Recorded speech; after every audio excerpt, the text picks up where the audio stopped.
आज की जो मेरी रेसिपी है वो है बेसन मिल्क, और इसको बेसन का सीरा भी बोलते हैं।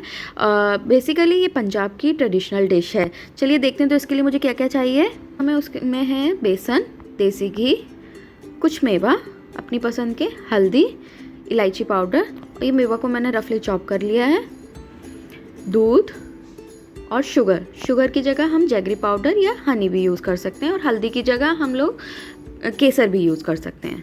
चलिए तो देखते हैं इसको कैसे बनाना है। सबसे पहले हम अपने पतीले में या जिसमें भी आप बना रहे हो उसमें 2 चम्मच देसी घी लेंगे। ये मैं 2 ग्लास दूध बनाऊंगी, इसके लिए मैं 2 चम्मच देसी घी लूँगी। और सेम स्पून से मैं एकदम जितना मैंने घी लिया है, 2 चम्मच अगर मैंने घी लिया है तो 2 चम्मच ही मैं बेसन लूँगी। इसमें घी और बेसन की क्वांटिटी सेम रखी जाएगी। अगर 1 ग्लास बनाना है तो 1 चम्मच घी और 1 चम्मच बेसन लीजिए। बाकी घी आप कम ज़्यादा कर सकते हैं, बट इसमें इक्वल क्वांटिटी में ही घी और बेसन लिया जाता है। इसको हमें बहुत अच्छे से चलाते हुए भूनना है, सिम गैस पे इसको भूनना है हमें। ये देखिए हल्का सा पिंक हो गया। इस स्टेज पे हम थोड़े से अपने ड्राई फ्रूट्स डाल देंगे, वो भी इस टाइम पे हम भून लेंगे, इससे थोड़ा सा क्रंची फ्लेवर आएगा। देखिए मेरा बेसन बहुत अच्छे से भुन चुका है। इसमें मैं 2 ग्लास दूध डालूंगी। 2 ग्लास से मैं थोड़ा सा ज़्यादा डालूंगी, और मैं इसको बॉईल करते करते इसको 2 कप या 2 ग्लास जो भी जिससे भी आप नाप रहे हैं उतना मैं इसको होने तक पकाऊंगी। 2 ग्लास से मैंने ज़्यादा लिया है, इसमें लगभग 2.5 ग्लास लिया है मैंने दूध। तो इसको मैं अच्छे से चलाती रहूँगी। ये दूध बहुत ज़्यादा हेल्दी है, जाड़ों में तो इसको आप डेली लीजिए। ये कफ़ और गले में कोई भी इन्फेक्शन है तो उसके लिए बहुत हेल्पफुल है। अब इस स्टेज में मैं थोड़ी सी इसमें हल्दी डाल दूँगी कलर के लिए, इससे कलर बहुत अच्छा आएगा, और हल्दी जो है हमारी बॉडी के लिए हेल्दी भी होती है। तो अभी हम इसको अच्छे से चलाते हुए बोलेंगे। इस दूध को कोई भी प्रेग्नेंट लेडी है, बूढ़े हैं, बच्चे हैं, सब लोग ले सकते हैं।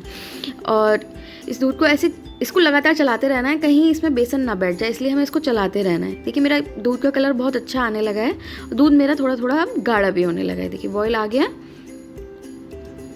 इस दूध को ऐसे ही चलाते हुए पकाते रहना है। देखिए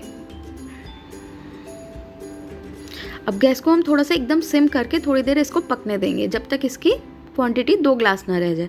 इसे थोड़ा सा हम इलायची पाउडर डालेंगे फ्लेवर के लिए। आप केसर भी डाल सकते हैं, बट मुझे केसर और इलायची का फ्लेवर मिक्स होकर थोड़ा अच्छा नहीं लगता है, इसलिए मैंने इसको इस तरह से किया है। दूध को अच्छे से थोड़ी सी सिम गैस पे पकाते रहिए। दूध काफ़ी गाढ़ा हो चुका है। अब हम गैस को बंद करेंगे।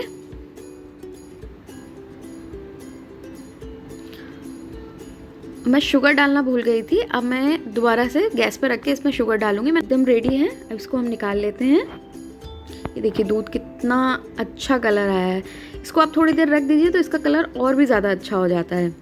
ये पीने में बहुत यम्मी होता है, एकदम ऐसा लगता है बेसन का लड्डू दूध में मिला दिया है।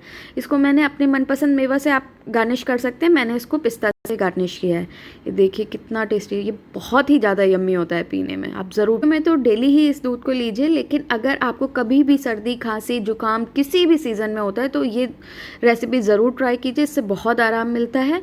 अगर आपको मेरी ये रेसिपी अच्छी लगी हो तो प्लीज़ इसको शेयर कीजिए, सब्सक्राइब कीजिए मेरे चैनल को, और मेरी वीडियो को लाइक कीजिए। Thank you so